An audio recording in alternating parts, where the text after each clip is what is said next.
Assalamualaikum warahmatullahi wabarakatuh. Nama saya Yuni Lestari dari kelas manajemen C dengan NIM 34021900054. Saya akan memenuhi tugas mata kuliah komputer bisnis 2. Untuk tugas yang pertama yaitu mencari artikel sistem informasi manajemen dan sistem informasi akuntansi. Baik, saya akan memulai untuk yang pertama yaitu mencari artikel sistem informasi manajemen di Google Scholar.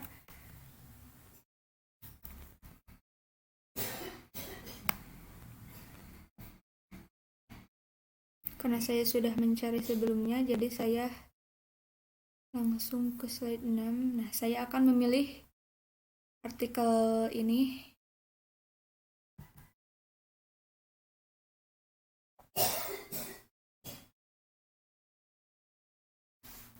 Nah, penulis dari artikel sistem informasi manajemen sendiri yaitu Muhammad Andika Darmawan dari Universitas Nusantara PGRI Kediri.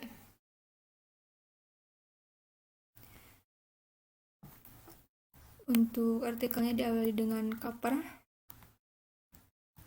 surat pernyataan, abstrak, latar belakang, metode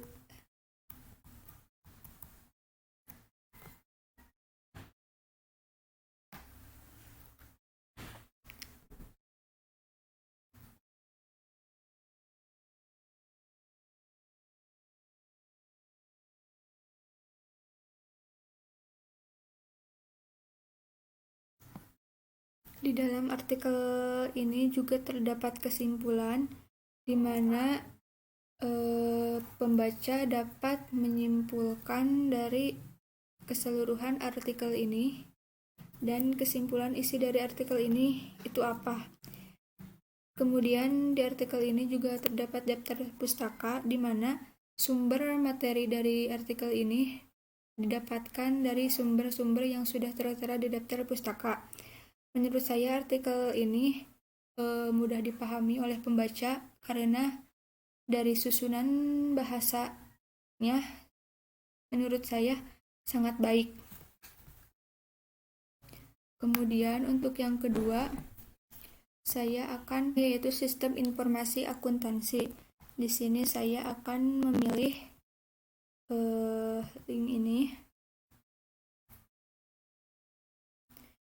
Di sini ditulis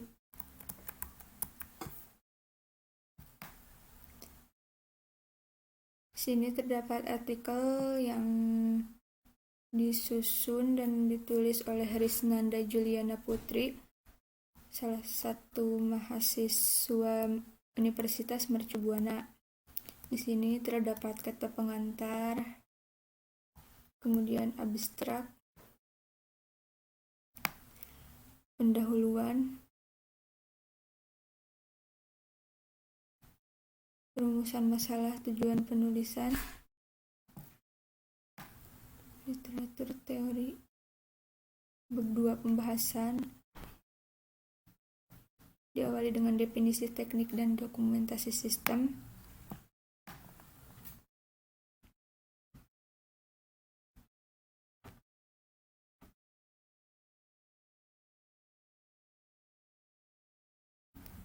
Kemudian pada artikel sistem informasi akuntansi ini juga terdapat kesimpulan yang dimana pembaca dapat membaca kesimpulan dari keseluruhan artikel ini.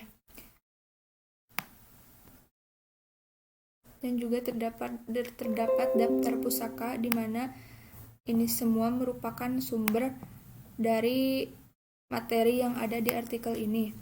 Untuk sistem informasi akuntansi ini menurut saya juga cukup bagus karena dapat dipahami oleh si pembaca dan juga isi dari artikel ini cukup lengkap. Sekian dari tugas artikel ini. Kemudian saya akan melanjutkan tugas yang kedua di video selanjutnya. Terima kasih. Wassalamualaikum warahmatullahi wabarakatuh. Oke, jadi saya akan melanjutkan tugas dari yang pertama. Sekarang tugas yang kedua, yaitu saya akan menjelaskan apa itu saham. Saham adalah penyertaan modal seseorang atau pihak dalam suatu perusahaan atau perseroan terbatas. Dengan menyertakan modal tersebut, maka pihak tersebut memiliki klaim atas pendapatan perusahaan, klaim atas perusahaan, dan berhak hadir dalam rapat umum pemegang saham.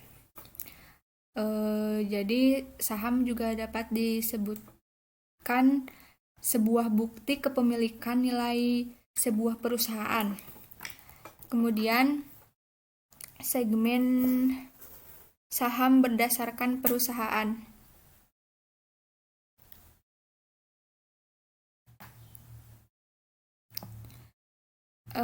Segmen saham berdasarkan perusahaan, untuk yang pertama segmen pasar pada pasar sekunder, yang kedua mekanisme perdagangan saham, jadwal perdagangan saham, praksi harga, auto rejection, biaya transaksi.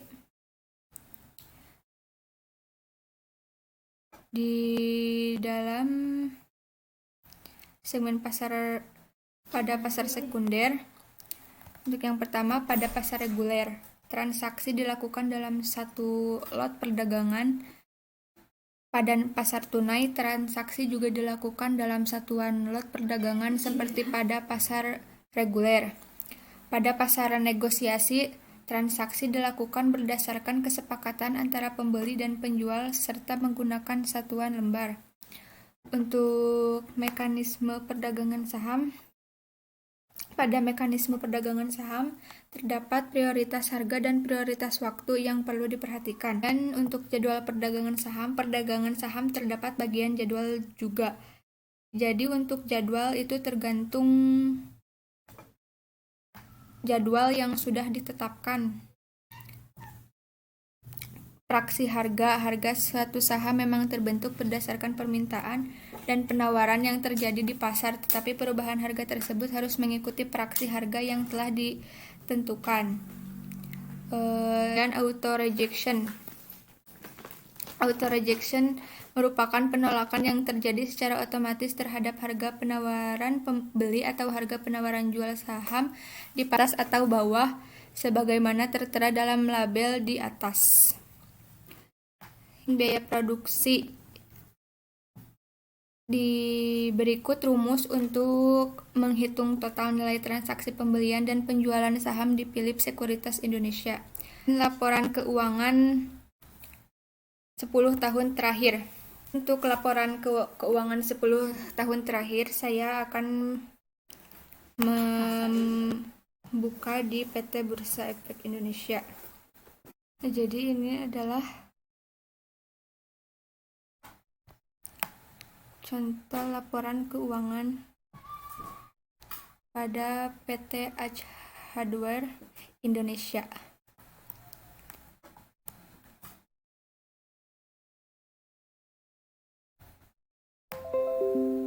Di dalam laporan keuangan PT Aj Hardware Indonesia ada 49 slide.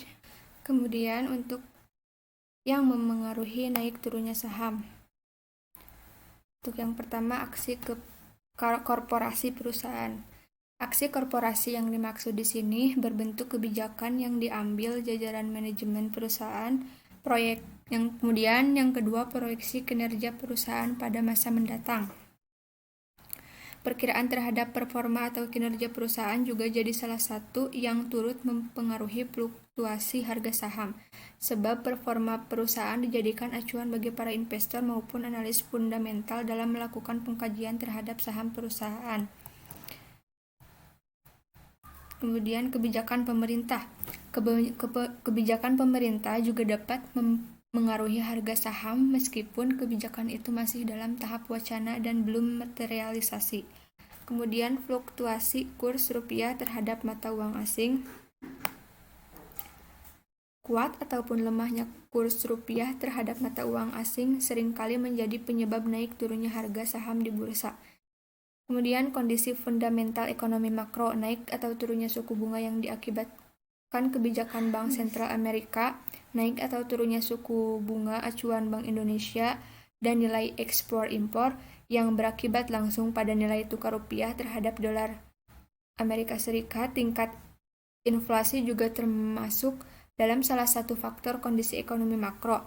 Pengangguran yang tinggi yang diakibatkan faktor keamanan dan goncangan politik juga berpengaruh secara langsung terhadap naik atau turunnya harga saham. Rumor dan sentimen pasar.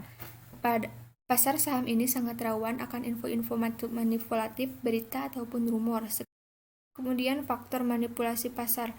Manipulasi pasar saham juga kerap terjadi dan bisa secara langsung berdampak pada naik atau turunnya harga saham.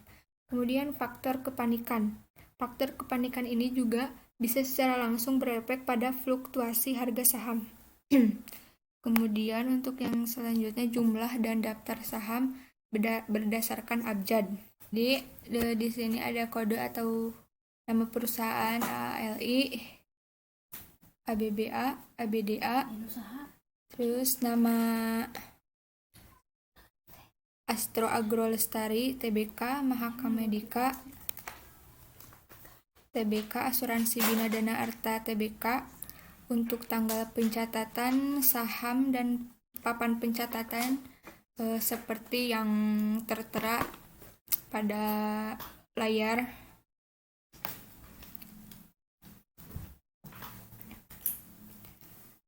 Kemudian di sini masih banyak daftarnya.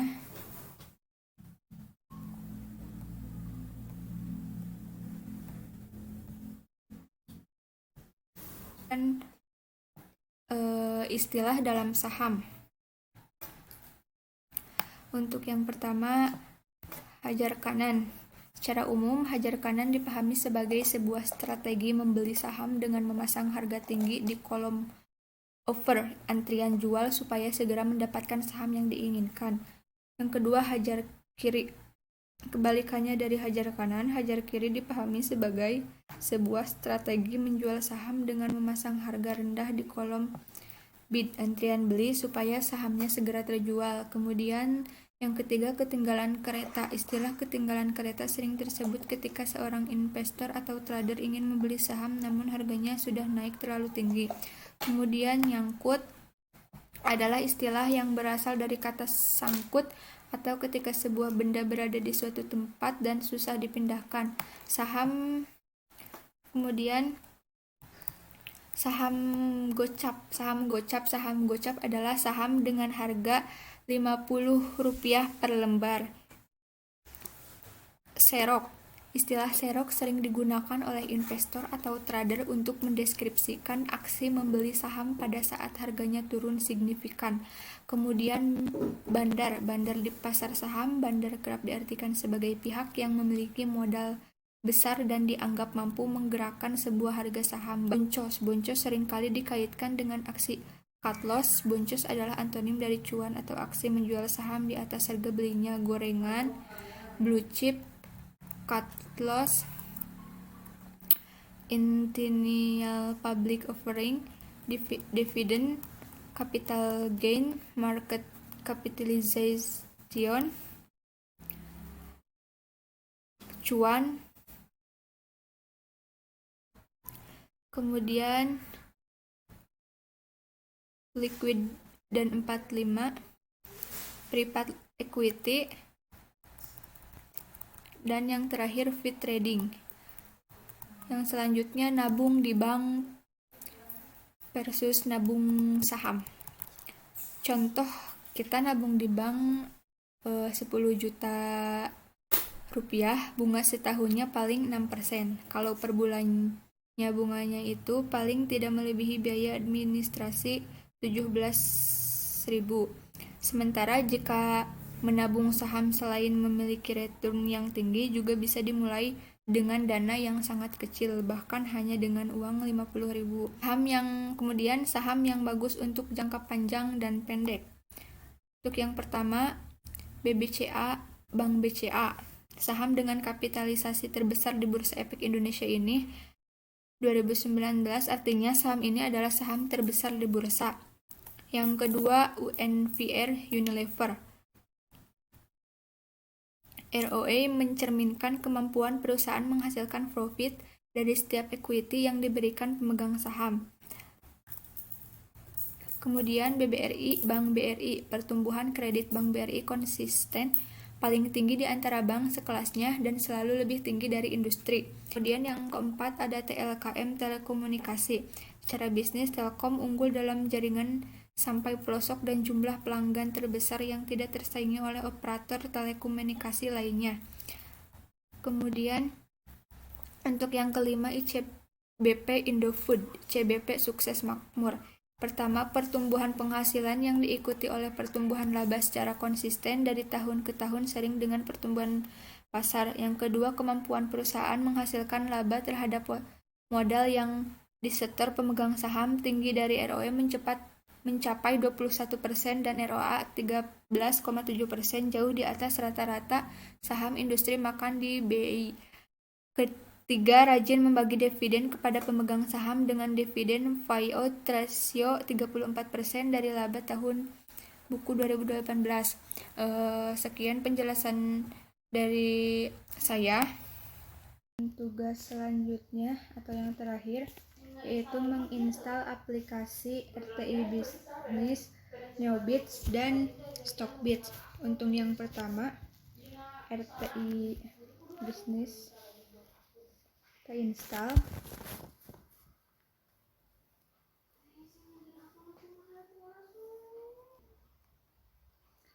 Kemudian yang kedua, Stockbit.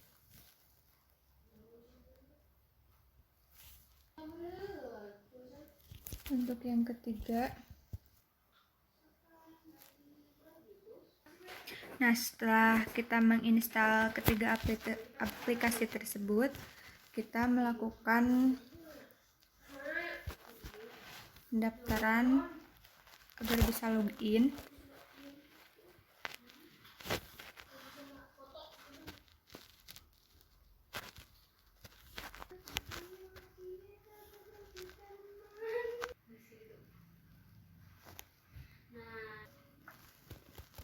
Link yang ada di email yang sudah terkirim.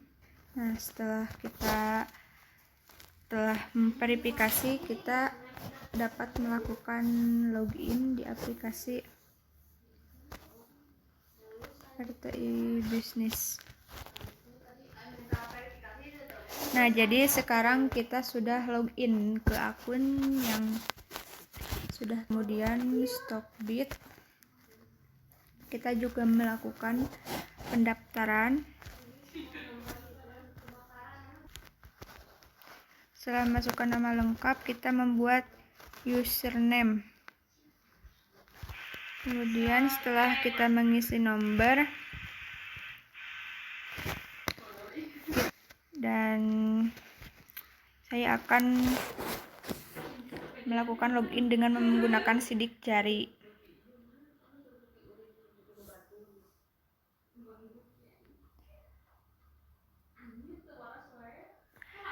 Setelah itu kita selesai dan sudah bisa masuk ke aplikasi Stockbit.